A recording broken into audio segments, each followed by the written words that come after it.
Bonjour, ici Samuel Gérard, coach conférencier et facilitateur pour trouver sa voie. Aujourd'hui, je vais vous parler des intelligences multiples. Alors, c'est quoi ces fameuses intelligences multiples? Je vais vous en parler dans un deuxième temps. D'abord, on va réfléchir à la question, mais est-ce que c'est important en fait de mesurer l'intelligence? Ensuite, je vais vous parler des intelligences multiples et enfin, on verra en quoi c'est un facteur pour nous aider à nous orienter, à trouver notre voie, notre vocation. Alors, comment est-ce qu'on fait pour mesurer l'intelligence? Déjà, vous avez pu le voir, vous connaissez tous le fameux QI, le coefficient intellectuel. Donc ce QI, il a été créé pour mesurer une seule forme d'intelligence en fait. Il mesure l'intelligence logique. Le problème, c'est que on n'est pas tous constitués de cette intelligence-là. Donc, est-ce que c'est important de mesurer notre intelligence? Moi, j'ai envie de dire, non en fait. En fait, on s'en fout parce que je trouve que c'est pas très important de se comparer, de se dire, ok, lui, potentiellement, il est plus intelligent que moi. Ou, je trouve que c'est pas une source d'apprentissage positif, en fait, le fait de se comparer. Donc ça, c'est mon point de vue. Vous avez peut-être un autre point de vue là-dessus et c'est le bienvenu.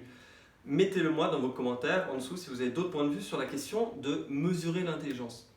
Ensuite, ce qui s'est passé, c'est que Howard Gardner, un chercheur américain, qui avait cette idée que en fait, la seule intelligence logique, c'était pas suffisant pour définir l'être humain en termes de centre d'intérêt. Donc il a mesuré sur un ensemble d'échantillons d'individus quelles étaient potentiellement les autres formes d'intelligence.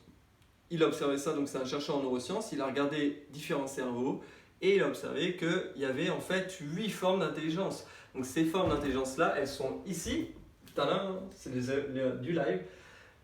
8 formes d'intelligence. Première intelligence, c'est l'intelligence corporelle, c'est la conscience de votre propre corps. D'accord? Et aussi la conscience du corps des autres. Donc c'est l'habileté, la facilité à apprendre à travers le corps. Ensuite, il y a la seconde intelligence, c'est l'intelligence interpersonnelle.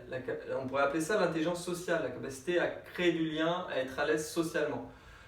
La troisième intelligence, que je vous ai nommée dès le départ tout à l'heure, c'était l'intelligence logique, c'est la capacité à faire des associations d'idées. Intelligence suivante, intelligence linguistique, capacité à apprendre une langue ou apprendre d'autres langues, des langues étrangères, être à l'aise avec le langage, s'exprimer à l'oral aussi bien qu'à l'écrit. Ensuite, l'intelligence visuelle, c'est la capacité à se repérer dans l'espace, à être à l'aise pour repérer sur une carte ou se repérer dans la nature ou en ville, enfin voilà, avoir des repères spatiaux. Intelligence suivante, c'est l'intelligence musicale. Musicale, c'est avoir un air de musique dans la tête, c'est être à l'aise pour reproduire des sons, des tons, des rythmes, des mélodies, pour chanter ou pour jouer avec un instrument, ou pour peut-être même danser, pourquoi pas. Danser, il y aura un lien avec l'intelligence corporelle, d'accord? Ensuite, l'intelligence intrapersonnelle, c'est avec soi-même, c'est se poser des questions sur le sens de la vie, c'est chercher à se comprendre, c'est chercher à se maîtriser.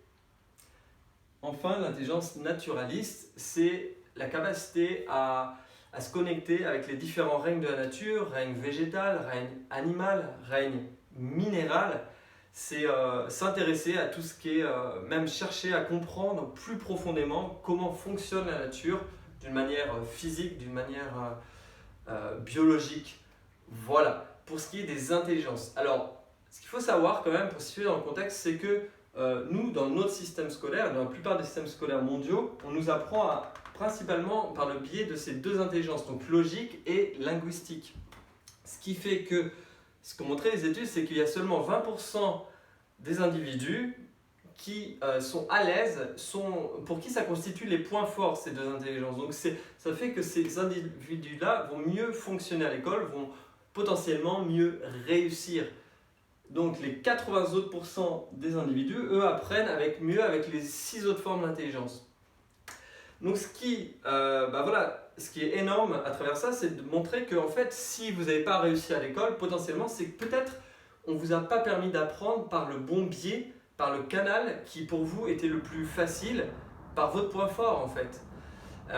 Donc voilà, ça c'est vraiment une révolution en termes pédagogiques, c'est de dire ok, si tu n'es pas bon en maths, peut-être que tu pourras apprendre les maths mais à travers le corps, tu pourras augmenter ton niveau de maths peut-être à travers la nature, peut-être à travers une autre dimension, peut-être à travers la musique, voilà, selon quel va être ton canal. Donc du coup l'idée ça va être d'évaluer ces points forts, parce que nos points forts, c'est ceux qu'on a tout intérêt à développer en fait, c'est nos sources de joie en termes d'apprentissage.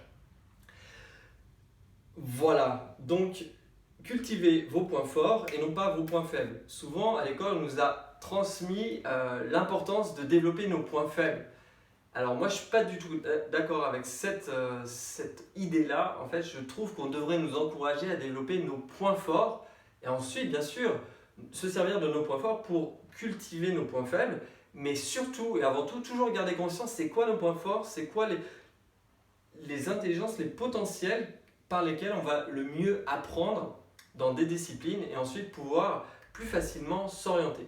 Alors les seules intelligences, ce n'est pas suffisant pour s'orienter. Pour cela, on a besoin d'un autre regard, d'une autre vision, qui vont être les natures multiples qui vont pouvoir permettre de préciser une orientation. D'accord? Donc du coup, déjà ce que vous pouvez faire, c'est mesurer sur une échelle de 0 à 10, vous détectez c'est quoi vos points forts. Évaluer sur une échelle de 0, c'est le moins fort, et 10, ça veut dire que c'est très fort, l'attitude elle est très forte chez vous.